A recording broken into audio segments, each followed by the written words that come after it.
कोई ऐसा अपशब्द माननीय सभापति महोदय, आपने मुझे महामहिम राज्यपाल महोदय के अभिभाषण पर अरे होगा तो विलोपित हो जाएगा, नहीं होगा तो कोई बात नहीं। इसके लिए मैं आपका आभार व धन्यवाद ज्ञापित करता हूं। राज्यपाल महोदय के अभिभाषण में विकसित राजस्थान 2047 के संकल्प के साथ जन कल्याण, सुशासन और समावेशी विकास का संकल्प है। यह अभिभाषण केवल कागज का दस्तावेज नहीं बल्कि राजस्थान के भविष्य का रोड मैप है। राज्यपाल महोदय ने विकसित राजस्थान 2047 का जो विजन रखा है वह केवल सपना नहीं बल्कि नीति, नियत और निष्ठा का संगम है।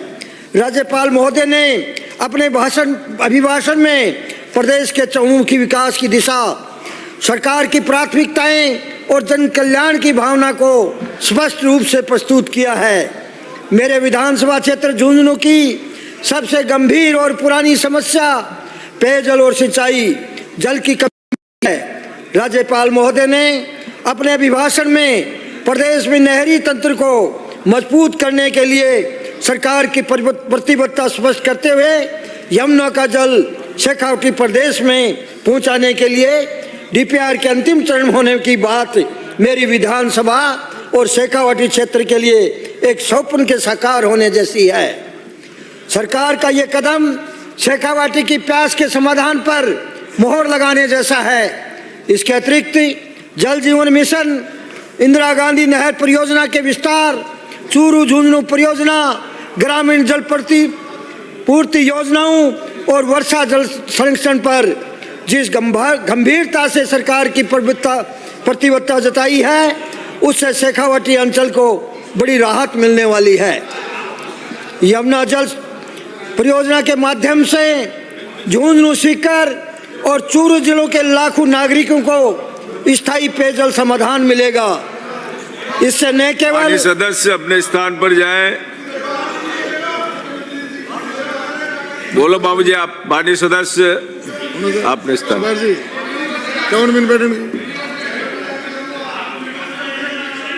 बोलिए, आप बोलिए।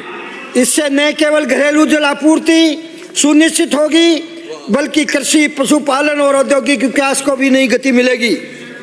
मेरी विधानसभा की अर्थव्यवस्था कृषि और पशुपालन पर आधारित है।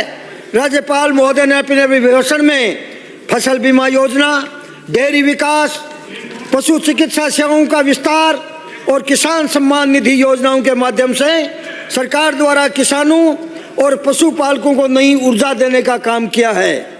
शेखावटी वीरों का प्रदेश है। विगत सरकार में पेपर लीक की घटनाओं ने युवाओं में असंतोष को जन्म दिया, जिसका परिणाम हुआ कि प्रदेश के युवाओं ने विगत कांग्रेस सरकार को सत्ता से बाहर कर दिया। वर्तमान भाजपा सरकार में माननीय मुख्यमंत्री भजन लाल जी शर्मा के नेतृत्व में प्रतियोगी परीक्षाओं की पवित्रता और विश्वसनीयता को पुनः स्थापित करके युवाओं के मन में संदेह और निराशा के बादल छंटे हैं, जो दर्शाता है कि भर्ती प्रक्रिया में शुचिता, पारदर्शिता और निष्पक्षता के प्रति सरकार प्रतिबद्ध है तथा युवाओं को रोजगार के अधिकाधिक अवसर प्रदान करना राज्य सरकार की सर्वोच्च प्राथमिकता है। राज्यपाल महोदय ने अपने अभिभाषण में वीबीजी रामजी योजना पर प्रकाश डालते हुए बताया है कि यह योजना ग्रामीण अर्थव्यवस्था और विकसित राजस्थान 2047 के लक्ष्य की प्राप्ति में मील का पत्थर साबित होगी। इसके माध्यम से एक वर्ष में 125 दिन के रोजगार की गारंटी प्रदान की गई है तथा इसके अतिरिक्त खेती में बुआई और कटाई के समय श्रमिकों की उपलब्धता को सुनिश्चित करने का प्रावधान कर कृषि ढांचे को मजबूती प्रदान करने का कार्य डबल इंजन की भाजपा सरकार द्वारा किया जा रहा है।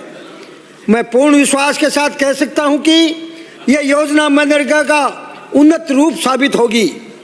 माननीय मुख्यमंत्री भजन लाल जी शर्मा के नेतृत्व में ये सरकार अंत्योदय, सुशासन और जन विश्वास के मार्ग पर दृढ़ता से आगे बढ़ रही है।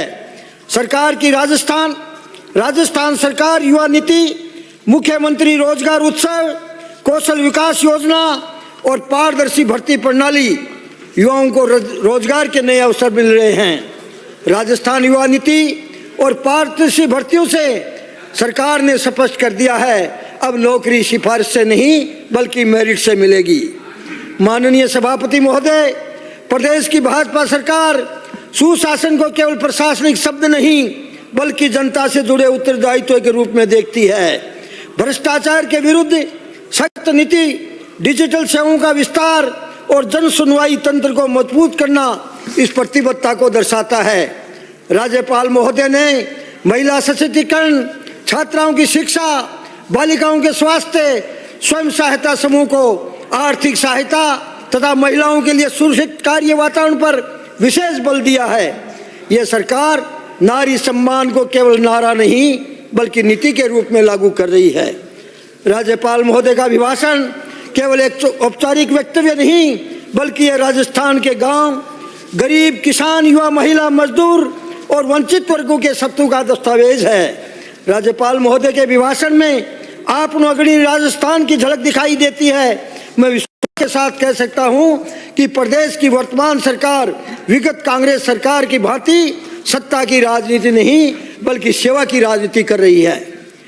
अभिभाषण में जल संकट समाधान, किसान कल्याण, युवाओं के लिए रोजगार सृजन, शिक्षा एवं स्वास्थ्य सुधार, महिला सशक्तिकरण, आधारभूत संरचना विकास, पर्यटन संवर्धन और सुशासन के क्षेत्र में सरकार द्वारा उठाए कदम सराहनीय हैं।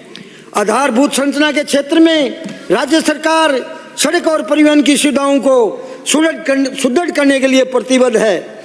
मेरी विधानसभा मुख्यालय पर वर्षों से लंबित रेलवे पुलिया हेतु बजट देकर जनता को सौगात देने के लिए मैं और मेरी विधानसभा की जनता यशस्वी मुख्यमंत्री भजनलाल जी शर्मा की शुक्रगुजार है। मुझे विश्वास है कि यशस्वी मुख्यमंत्री भजनलाल जी शर्मा की राजस्थान सरकार जनता के प्रति अपनी जिम्मेदारियों का पूरी निष्ठा, पारदर्शिता के साथ निर्वहन करेगी तथा राजस्थान को प्रगति, समृद्धि और सामाजिक न्याय के पथ पर आगे ले जाएगी। राज्यपाल महोदय का अभिभाषण यह स्पष्ट संदेश देता है कि यह सरकार केवल घोषणाओं की नहीं बल्कि जमीन पर परिणाम देने वाली है। राज्यपाल महोदय को अभिभाषण राजस्थान की आत्मा की आवाज है। यह सरकार केवल आज नहीं बल्कि आने वाली पीढ़ियों का भविष्य लिख रही है। यह राजस्थान को विकास, विश्वास और संवेदन शासन की दिशा में आगे ले जाने वाला मार्गदर्शक दस्तावेज है। माननीय मुख्यमंत्री के नेतृत्व में सरकार सबका साथ, सबका विश्वास, सबका विकास, सबका प्रयास के मंत्र के साथ प्रदेश को नई दिशा देने के लिए कार्य कर रही है। धन्यवाद। जय झुंझुनू, जय राजस्थान, जय हिंदुस्तान। श्री राजेंद्र पारिक। हाँ, माननीय सभापति महोदय, मैं आपका आभार व्यक्त करता हूँ जी, आपने मुझे सर एक कहना चाहिए राज्यपाल के अभिभाषण पे। पारिक साहब एक मिनट माननीय एक सेकंड रुक जाए, कुछ कहना चाह रहे हैं माननीय सभापति महोदय, मैं निवेदन करना चाहूंगा कि गत दिनों एक पर्यावरण प्रेमी जीव रक्षा के प्रदेश अध्यक्ष लोनाम जी मेघवाल के ऊपर करकेड़ी में वो जीव प्राण बचाने गए थे उनकी टीम, तो उन लोगों ने 15-20 लोगों ने हमला कर दिया और वो SMS में जिंदगी और मौत से संघर्ष कर रहे हैं। मैं सदन के माध्यम से निवेदन करूंगा सरकार से उन दोषियों को गिरफ्तार कर तुरंत प्रभाव सजा मिले और लोनाराम जी को उच्च स्तर की जो ट्रीटमेंट है, चाहे दिल्ली हो चाहे बॉम्बे हो, उनको सरकार के माध्यम से दिया जाए ताकि आने वाली समाज में ऐसा भय माहौल नहीं है। बहुत बहुत धन्यवाद। श्री राजेंद्र पारिक। माननीय सभापति महोदय, मैं आपका बहुत आभार व्यक्त करता हूं कि आपने माननीय राज्यपाल महोदय के अभिभाषण पे मुझे बोलने की इजाज़त दी। माननीय राज्यपाल महोदय ने जो उनका एक संवैधानिक दायित्व है, उस संवैधानिक दायित्व का निर्वहन करते हुए राजस्थान सरकार की तरफ से और मंत्री परिषद के द्वारा अभिशंसित एक ऐसा डॉक्यूमेंट जो है उन्होंने पढ़ा। हम सब जानते हैं, आप भी जानते हैं इस बात को कि राज्यपाल के अभिभाषण में सरकार का एक लेखा जोखा होता है। लेखा जोखा इन्होंने प्रस्तुत किया। राज्यपाल महोदय स्वयं राजनीतिक क्षेत्र से आते हैं, वो सरकार के सारे हालात को व्यक्तिगत रूप से जानते हैं। सीकर जयपुर में विराजते हैं और इस बात को भी समझ रहे हैं कि राजस्थान सरकार ऑटो मोड पे चल रही है। उल्लेख करते हुए उन्होंने उन सभी लोगों को सम्मिलित किया इस बात में, किसान, युवा, महिला, श्रमिक, पिछड़े, अति पिछड़े, वंचित वर्ग, इन सबको शामिल किया। माननीय सभापति महोदय, इन सबको देख करके एक बात याद आ रही है मुझे। एक सेठ जी थे और वो अपनी घोड़ी को रोज कहते थे कि तुझे 20 किलो घी पिलाऊंगा। पड़ोसी ने पूछा एक दिन, यार तेरी घोड़ी मोटी कैसे नहीं हो रही है? तो बोले, यार मैं कहता तो रोज हूं उसको 20 किलो घी पिलाने के लिए, वे कैसे मोटी नहीं हो रही है? वैसे ही आपके इस डॉक्यूमेंट में सारे वर्गों को शामिल किया है और सारे वर्ग ये समझ भी रहे हैं कि यार कुछ हो नहीं रहा है। तो लगता है युवा जी से कोई गलती से कोई कंपनी का प्रोडक्ट खरीद लिया और बाद में पता लगा कि कंपनी ने जो भी ये इतनी जो विशेषताएं बताई थी इनमें से तो एक भी नहीं है। अब पछता भी रहे हैं कि गलती तो हो गई, लेकिन भुगतना पड़ेगा। राज्यपाल महोदय ने इंद्रदेव की कृपा का भी जिक्र किया, पूरब से सूर्य निकलना है इसका भी जिक्र किया। हमको सबको पता है पूरब से निकल रहा है, लेकिन राज्यपाल महोदय ने इसका विशेष जिक्र किया कि पूरब से सूर्य निकल रहा है और पश्चिम में रिफाइनरी लग रही है। माननीय सभापति महोदय, पूरब से